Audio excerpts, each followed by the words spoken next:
Coucou les petits chats, je suis contente de vous retrouver aujourd'hui puisque je vais vous parler d'un livre fantastique. Comme d'habitude, n'oubliez pas de vous abonner à ma chaîne, de cliquer sur la petite cloche pour avoir les notifications et pourquoi pas de me laisser un petit pouce si vous avez aimé celle-ci. Alors je vais vous parler de L'arme à larmes de Cécé. Je vous lis rapidement la quatrième de couverture et la couverture a changé. Je vous la remets la nouvelle juste à côté de moi. Alors, Akuna, une adolescente de 16 ans, ne supporte plus ses parents. Elle est aussi en rivalité avec une autre fille de son école. Mais un jour, elle assiste à un événement terrible. Elle se réveille à l'hôpital avec le seul souvenir de son prénom, mais aucune trace de son ancienne vie. Un couple déjà parent d'un garçon l'adoptera. Le duo d'amoureux la ramènera chez eux où elle fera une incroyable découverte. Elle saisira sa nouvelle destinée, jalonnée de faits inexpliquée. Pourra-t-elle retrouver sa mémoire et son existence antérieure?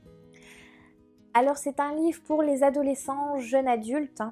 C'est quand même très imagé. Alors pour tout vous dire, voilà, je vais vous expliquer. Au début, je trouvais que ça faisait un peu genre manga, vous savez, avec les collèges, vraiment très typique japonais. Je ne sais pas pourquoi j'ai ressenti ça comme ça. Ensuite, d'un coup, d'un seul, je trouve qu'une fois que l'accident a eu lieu, on change un peu plus d'univers. C'est-à-dire que là, on rentre carrément dans du fantastique. Où il va y avoir, comme on vous dit, des choses inexpliquées, où elle va pouvoir remonter dans sa mémoire, où elle va pouvoir... il va y avoir des pouvoirs magiques, il va y avoir des choses complètement inexpliquées. Enfin voilà, en tout cas... je trouve que c'est un mélange un peu de culture, c'est un mélange de style et c'était super intéressant, j'avais jamais lu encore de livre comme ça. Il est très très simple à lire, hein. Il fait exactement 164 pages, pardon.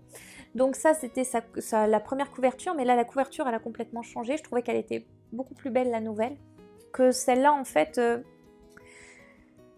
Je vous avouerai qu'à la fin du livre je la trouvais... pas très pertinente en fait avec l'intérieur, ce qu'il y avait dans la description et tout ça.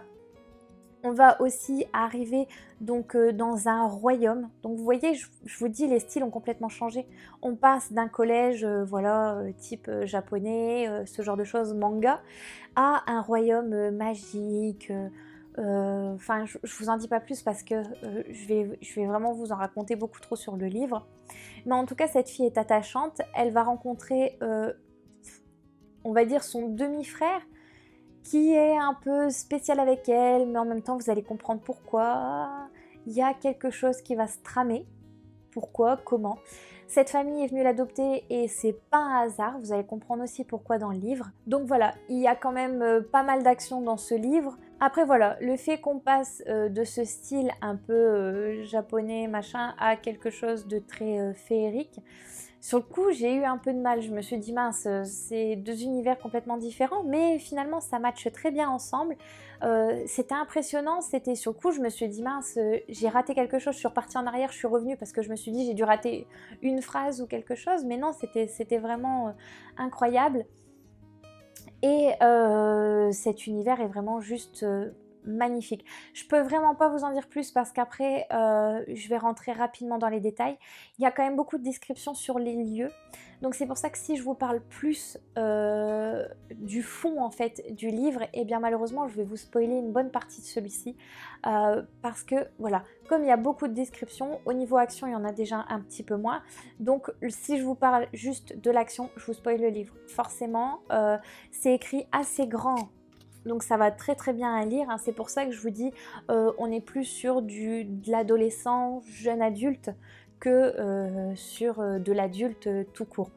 Il est pratique en plus parce qu'il était tout petit, donc pour le glisser dans mon sac partout, c'était juste génial. Je me suis attachée à cette jeune fille. Il y a quand même un passage, je trouve, où c'était un peu cruel, où ça m'a peut-être un peu choquée, un peu heurtée. Donc si jamais vous avez des âmes sensibles à la maison, partez pas sur ce livre parce qu'il y a un passage quand même assez dur, assez cru. Mais après sur le reste du livre, voilà, c'est bon enfant, c'est c'est rêveur.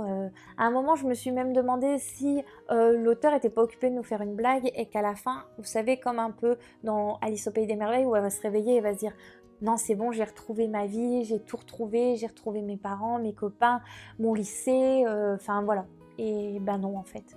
C'est pas rêveur, c'est pas... elle le vit. Elle vit exactement tout ce qui va se passer dans ce livre.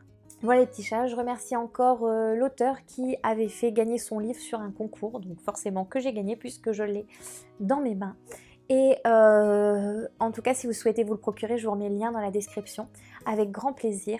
Et n'hésitez pas à me dire dans la description ce que vous en avez pensé, si vous l'avez déjà lu, si, voilà, si vous l'avez aimé, si vous ne l'avez pas aimé. Donc franchement, c'était surprenant. Voilà, c'est ça. Ce livre est surprenant parce que vous ne pouvez pas vous imaginer voilà, comment celui-ci va finir. En tout cas, j'espère que vous allez bien les petits chats, que vous avez aimé cette vidéo. Et je vous dis à la semaine prochaine. Gros bisous!